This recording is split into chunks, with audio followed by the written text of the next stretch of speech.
ఇలాంటి సుందరమైన ఈ కనిపించే చోట ఇలాంటి కొంత మైదానం ప్రాంతంలా కనిపిస్తే ఇక్కడ పల్లంగా ఉన్న అంటే ఎత్తు పల్లా లేకుండా చదరంగా ఉండే ప్రాంతంలో నిజంగా ఇది హోమ్ స్టేట్ అని అంటాం.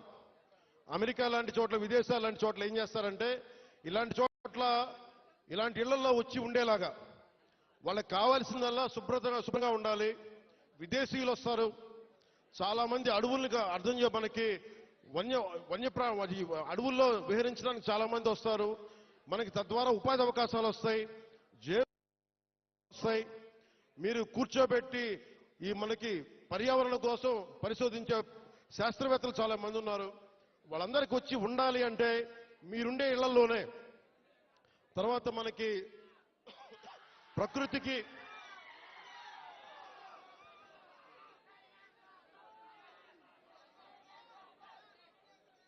5 సంవత్సరాల్లో ఒక 5 సంవత్సరాల్లో గత ప్రభుత్వం చేసిన తప్పుల్ని ఎండగట్టి గొంతు పోయింది.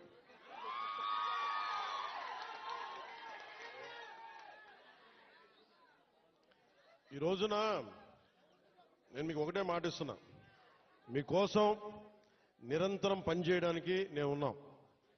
ఈ రోజున మన బడ్జెట్ 19 పంచాయతీలకు సంబంధించి ఇలాంటి రోడ్లే దాదాపు 40 కోట్ల రూపాయలతోటి మనం శాంక్షన్ చేశాం.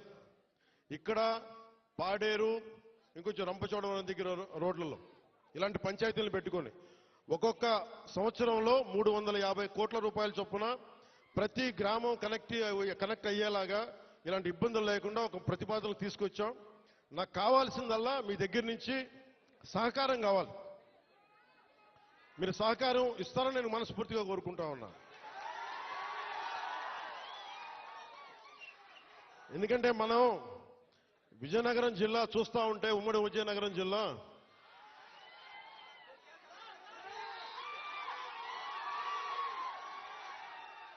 అడవుల్లో కాదు, ఇంత సుందరమైన ప్రాంతంలో పుట్టిన మీరు అదృష్టవంతులే. నేను నిజంగా నా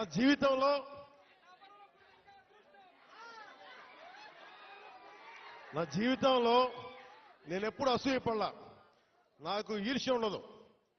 ఎవరైనా నాకైనా విజయం సాధించిన ఎత్తుకు ఎక్కి నాకు ఇబ్బంది ఉండదు. మొట్టమొదటిసారి మిమ్మల్ని చూస్తే నాకు అసూయగా ఉంది. ఇంత చక్కటి ప్రకృతి మధ్య మీరు బతుకుతూ నాకు అసూయ కలిగిస్తా ఉన్నారు. అందుకని మీకు నాకు గుడొద్దు, బడి కావాలి మనందరికీ. ముందు చదువు ఉంటేనే భగవంతుడు గుర్తొస్తాడు. బడి ఉన్న